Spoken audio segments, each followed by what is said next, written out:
D.A., good to be with you. You too, my friend. Thanks so much for having some time for us this morning. And we'll start in the Big 12. Who do you think is the best team of the conference?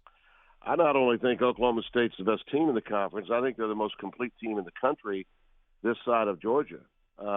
Georgia is a defensive-oriented team, not necessarily known for its explosiveness, but they certainly are efficient.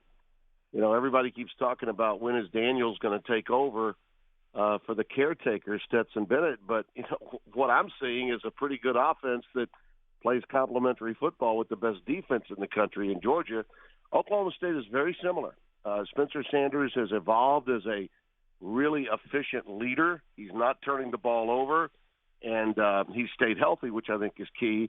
And their defense is in the top 5 in virtually every meaningful category that you can think of, and from a defensive standpoint. And this belies the imagery that most people have had about, oh, they play no defense in the Big 12. You know, they're just slinging the ball all around the joint and really don't D up. This is a very physical football team. And now they'll be tested. Texas Tech is in the midst of coaching changes, but they got a 62-yard field goal to win in an upset victory for them last week to get bowl eligible. So the joint will be jumping in Lubbock on Saturday night. And then, you know, they've got a guard against overlooking Texas Tech because they have Bedlam the following week, and everybody's looking forward to that. And that should determine, you know, whether Oklahoma has a chance at a second meeting with Oklahoma State, or if it's going to be Baylor that slides in the Big 12 title game. And they, too, have been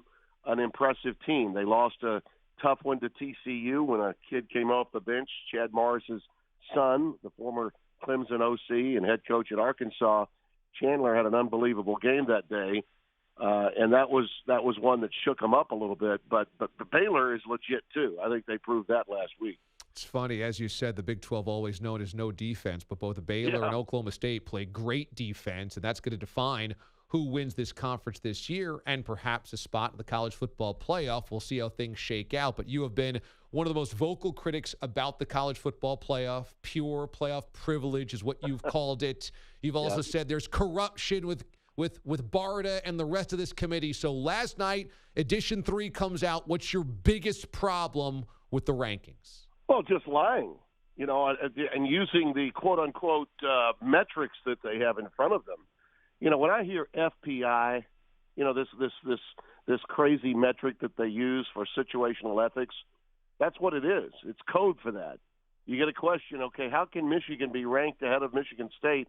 We saw that game, did we not? And Michigan State came back, won the football game. You know, Brando comes back and tells you, well, on every metric that we have, Michigan's no, Michigan has a bigger name. I got something for you, DA. Instead of using the FPI, it's really the BNI, Brand Name Index, okay? They don't want stinking Michigan State in there because they're not as big of a draw as Michigan. So what do? You go ahead and jump them, and then you give an answer that's a lie, a complete lie. Head-to-head seemingly matters when it's Ohio State and Oregon, but it doesn't matter when it's Michigan and Michigan State. But does 6-7 versus 7-6 matter by the end of the day? Well, it could at the end of the year. It's all part of their process, and this is why it's corrupt.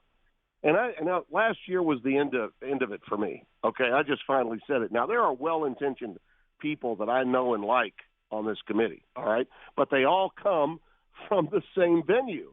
They're administrators at Power 5 schools. And while they have to recuse themselves, they make a very big deal out of this, DA.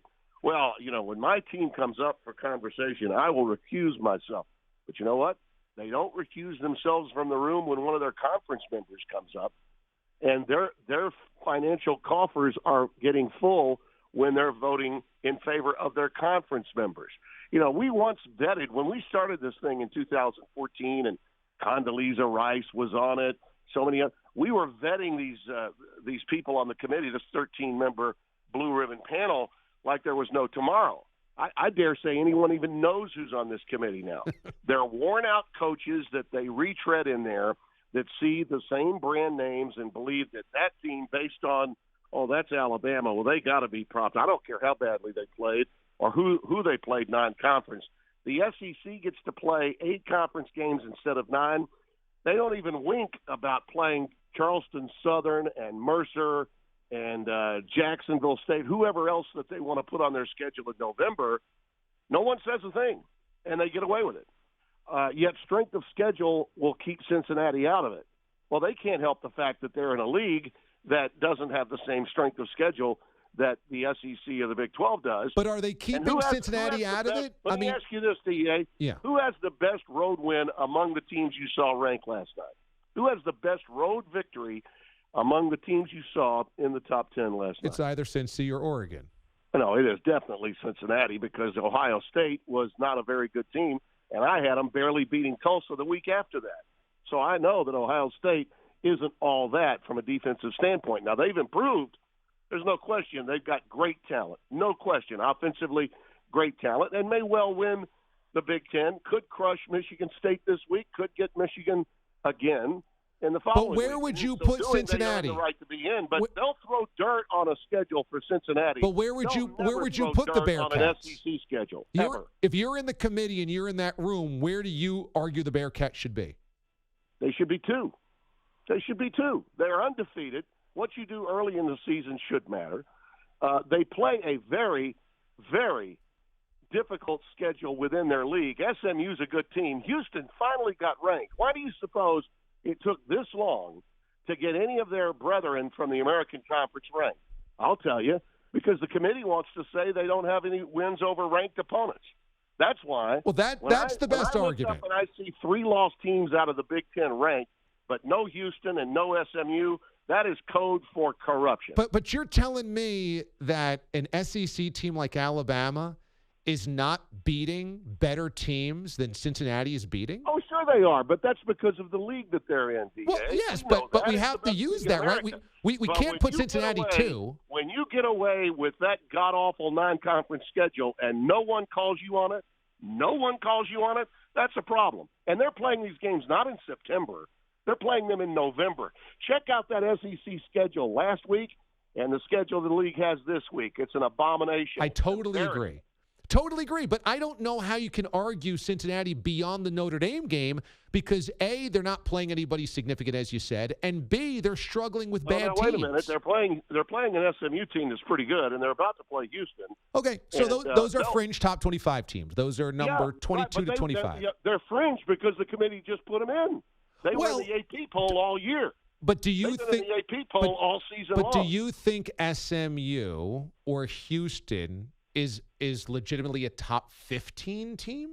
No. Okay. But I think they're a top 25 team. Okay, and yeah. And that's kind of what they are. Ranked team, you can use that. It's, again, DA, it's situational ethics being practiced by a blue ribbon panel that they tell us really has the best interests of college football, and they don't. But there is a real clear path for Cincinnati, right? These are athletic directors from Power 5 conferences for the most part. That and worn-out old coaches that are going to tell you, well, that team looks better in the warm-ups than the other team, so we're going to take them. I'm telling you, they're barely watching college football. And to sit there and tell me that Michigan State in every metric doesn't measure up to Michigan when they beat Michigan head-to-head is absolute garbage. It's an absolute embarrassment. So I agree with – somebody's got to call these people out, and if nobody else will, by God, I will. Well, I love – your passion on this, and that I do align with you on Michigan State, Michigan. I don't align with you on Cincinnati because I find it really a shame because you're missing the boat because Cincinnati scheduled Indiana non-conference and they were coming off a 6-2 no doubt, but Indiana stinks this year. We've got to say. But Indiana was 6-2 in the COVID season. Yeah, but that doesn't matter this year. Well, is that Cincinnati's fault? No, it's not. But we can't call that a quality win. Well, if you can't let Cincinnati in a season where there are no dominant teams outside of Georgia, it is corrupt. I totally agree. And Cincinnati belongs in this Final Four, assuming they go 13-0. But, boy, if we put Cincy and Alabama on a neutral side and I gave you $1,000 to bet on the winner, there's no way you're betting on Cincinnati. Yeah, but if we're basing all of this on who the odds are going to go with in Vegas, who you would pick. Who do you think would win the game? No, who do you think would win? In a one-game scenario, I think anybody could win. Well, that's fair, but you would bet. But you would bet on Alabama. So would I. Did you happen to see the game in Atlanta last year when mighty Georgia, had to really got help from Luke Fickell with poor clock management. Otherwise, Cincinnati beats vaunted Georgia last year. All right? Well, but of course, I'm not saying it can't happen. Yeah, but we had all these guys out, and our team really doesn't care. Every time one of the pure playoff privilege gets challenged, the fallback from those that predicted a big win for either Georgia or Alabama, Ohio State, you name the pure playoff privilege team, is our guys just weren't up for that game. I agree. Some of them opted out. Yep, they were going to go pro. What garbage. Again, situational ethics. College football must expand to 12. Now, we're not going to get this right. I think it will, because ultimately they're going to need the money from television, and television will pay for it when we get the inventory. But we're not going to have it until realignment comes to an end, and that's probably going to be 2024. I agree with all of that. And I think if Alabama loses this SEC title game and they're a 2-loss Bama team and they still put them in over undefeated Cincinnati team, that's where I would blow my gasket, because I agree with you. I'm telling you, that's going to happen. Well, I can't blame them for something that hasn't happened yet, though. Ohio State is where they are because of what? They're propped up by Oregon. All right, they propped them up. But we all agree they're the best team in the Big Ten, too. Okay, but here's the deal. Okay, Ohio State really struggled against Tulsa. They were up 4 with 10 minutes to play. I know. I was at the game calling it for Fox. Now, they've played really well of late, and that's fine. But who have they really beaten in the Big Ten yet? We're just now getting to the meat of their schedule. But how do we ignore Ohio State? Why do we say, well, Ohio State might be playing really well right now, but that doesn't matter. But Cincinnati's not playing well right now, and that shouldn't matter. It's either they're playing well now and that matters, or it doesn't. And Ohio State is, and Cincinnati isn't. Here's the problem. Cincinnati is held to such a different bar. The skeptics are there for every game, all right? And all the elitists and college football fans, by and large, are elitists. But they're struggling with terrible American teams. So they must win by 6 touchdowns every game. Or see what I mean? Those teams. Who are those teams? If you're not blowing those teams out, if you don't style points, which is code for we don't want you. But why do you ignore Ohio State style points? Glass ceiling, which is also code for we're really not letting you in. A 2-loss Alabama or a 2-loss Ohio State gets in over you. All those are code words, and they come straight from Bill Hancock's office at the CFP in Texas, and they go right through the mouths of the pundits that write for them, propagandists all. They'll invite these guys in the summer, show them this incredible process they go through. Oh, my God. I mean, it's just absolutely pathetic. And I will tell you, I was invited. I turned it down because I will lampoon. If I can't lampoon a process when I'm a part of it, okay? And they take these young media types and some veterans, put them in there, give them some nice food for a couple of days, and say, see how hard this is? Well, that is true. That is true. That is true. They wine and dine. They do that.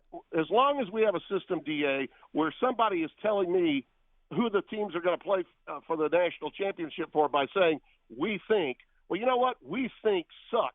We need to see the games played on the field. I agree with all of that.